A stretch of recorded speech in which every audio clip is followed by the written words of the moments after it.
Sudden death among healthy working age people worldwide is skyrocketing. Here in America, it was up 40% during the third and fourth quarters of 2021. Edward Dowd is the author of the book Cause Unknown: The Epidemic of Sudden Deaths in 2021 and 2022.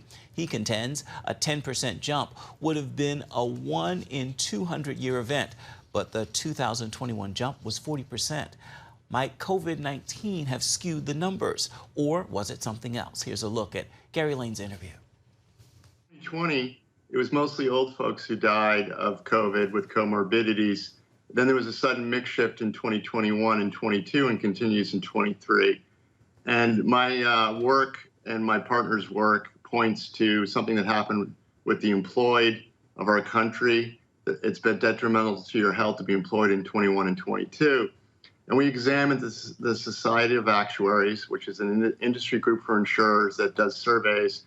In August of 22, they came out with a survey for their group life policyholders. And group life is a specific policy for those who onboard to Fortune 500 or mid-sized companies. You get this death benefit as kind of a freebie when you onboard, and you get 1 or 2 extra salary. Should you die, you get that, your family gets that, or your beneficiary. You have to be employed at the time you get it. Well, this is a great business for insurance companies.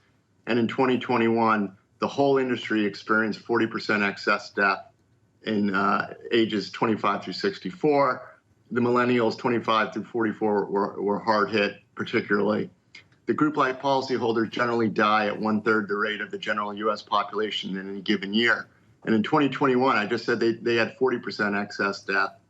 The general U.S. population had 32% excess death. Well, it seems like, tell us about some of these unexpected sudden deaths. It seems like there are a lot of them. I mean, just from a Google search, you can find like a lot of 12, 14, 16, 18-year-olds that are just dropping dead suddenly. Tell us more. Right. Right, and in my book, I talk about sudden death, and we look at the sudden deaths of athletes, which, did it happen before 21?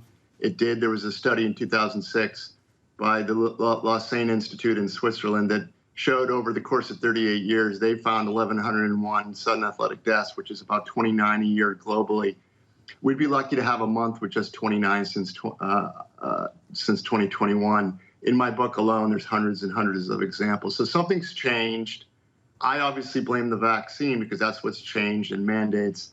And, the naysayers will tell me it's COVID, long COVID. Well, if that's the case, why did it not affect the young in 2020? And so we have a health problem, a national health crisis, and at the very least, it should be examined and discussed openly. Unfortunately, the vaccine is a taboo subject, and it's not allowed to be discussed in the mainstream media or pretty much anywhere near health authorities. So this is a problem that needs to be reckoned with. We need a national discussion about it. And, if I'm proven wrong, that's great. But unfortunately, on Wall Street, when we see statistics like this, and trend changes like this, we become quite alarmed. And that's what I do for a living. Yeah, it gets your attention. And I want to remind people that you're not a medical doctor, but you've done a lot of research on this for your book. So what did medical professionals speculate is the probable cause of all these sudden deaths? Do they agree with you? Well, it depends on where you fall down on the issue. Obviously, the frontline doctors who were vilified early on, who identified the vaccine issues, like Peter McCullough, Dr. Malone, and others, agree with me. The excuses I've heard from many medical professionals is, well, there's suicides, Ed. There's drug and fentanyl overdoses and missed cancer screening appointments. Well, let's take a look at what happened in the third quarter of 2021. The millennial group, according to the Society of Actuaries, that's ages 25 through 44, experienced into the third quarter a rise from about 30% excess mortality to 84%. Very sudden, rapid change. So I call that an event. I call that the mandate event in the fall of 2021.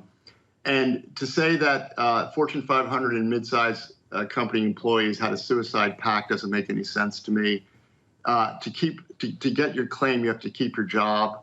Fentanyl users and heroin users don't stay employed very long, and it's also suspicious they decided to overdose in the same quarter. And then the missed cancer screening appointments doesn't make any sense. I'm 56, never had one. It's something that young folks don't tend to do. So this is, and for all three to have occurred simultaneously is nearly impossible. So there is an event that occurred in 2021. If the doctors can explain that to me, we had already gone from the original Wuhan variant to Delta, and Delta didn't seem to do this damage in the summer, and Delta was all over the place in the summer. So somebody needs to investigate this.